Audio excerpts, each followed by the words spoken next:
नमस्ते बाल दोस्तों।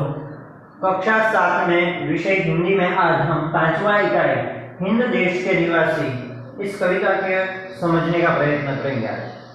हिंद देश के निवासी इस कविता में हमें भारत की जो विविधताएं हैं उसके बावजूद भी वो हिल मिलकर किस तरह रहते हैं, इस बात को हम तक पहुंचाया है इस कविता के माध्यम से। इस कविता में भारत में रहने वाले सभी लोग की भाषाएं, पहरवेश, बोली आदि अलग अलग है, फिर भी ये सभी लोग एक दूसरों के साथ मिलजुल कर रहते हैं, इस बात का हमें बताया गया है और उसके साथ प्रकृति के तत्वों का उदाहरण द्वारा का हमें समझूती दी गई है। इस बात को हमने इस कविता में सीखना है।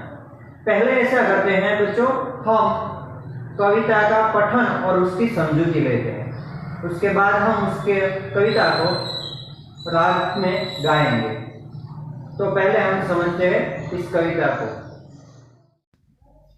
हिंद देश के निवासी सभी जन एक हैं, रंग रूप वेश भाषा चाहे अनेक है। इस पंक्ति से कवि हमें ये कहना चाहते हैं कि भारत देश में रहने वाले सभी लोग एक हैं। अनेक रंग रूप, पहनावा और भाषाएं भले ही अलग अलग हो। बेला, गुलाब, जूही, चंपा, चमेली प्यारे प्यारे फूल गुथे माला में एक है। इस पंक्ति से कवि हमें ये कहना चाहते हैं, बेला, गुलाब, जूही, चंपा, चमेली आदि फूल अलग अलग होते हैं, परंतु ये प्यारे प्यारे फूल माला में गुथने पर एक ही बन जाते हैं। इसी तरह अलग अलग होकर भी सारे भारतवासी एक ही हैं। कोयल की कुक न्यारी, पपी है कि टेर प्यारी, गा रही तराना बुलबुल, राग मगर एक है।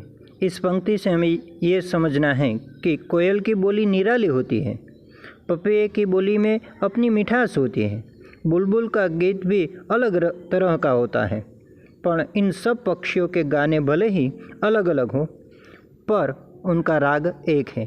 इसी तरह अलग अलग बोली और भाषा बोलने वाले भारतवासियों की आवाज़ भी एक होती है। गंगा, यमुना, ब्रह्मपुत्र, कृष्णा, कावेरी जाके मिल गई सागर में, हुई सब एक हैं।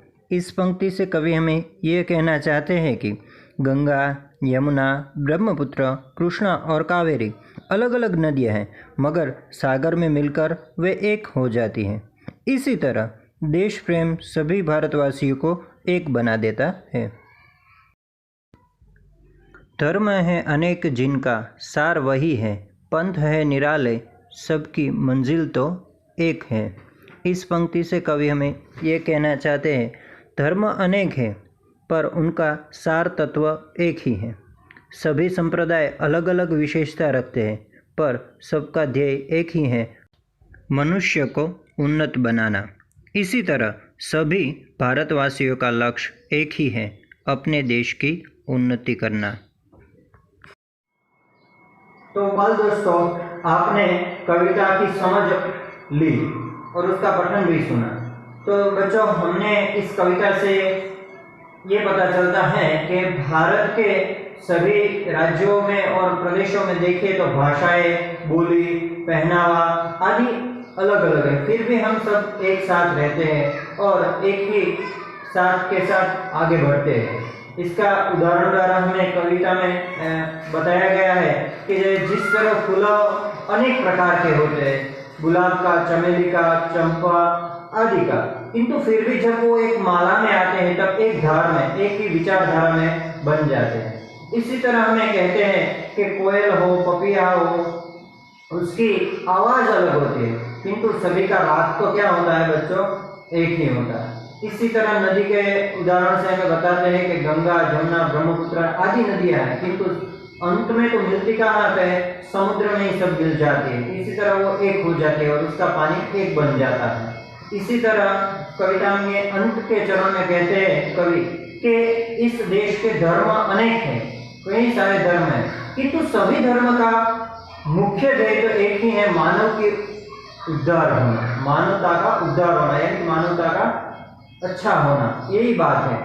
उसके रास्ते भले अलग अलग हो, किंतु मंजिल एक ही है। इसी तरह बच्चों इस कविता से हमें ये सीख मिलती है कि भारत में रहने वाली जो विविधता ये है, जैसे कि भाषाएं की, बोली की आदि की, किंतु ये सब के साथ मिलकर हम विविधता में एकता का गठबंधन करते हैं। यानी कि हम क्या होते हैं कि इतनी सारी विविधता होने के बावजूद भी हम एक बन के भारत में रहते हैं। इसी बात को कवि ने इस कविता में बताया और हम दूसरी वीडियो में देखेंगे इस कविता का गान, जो हम साथ साथ गाएंगे भी।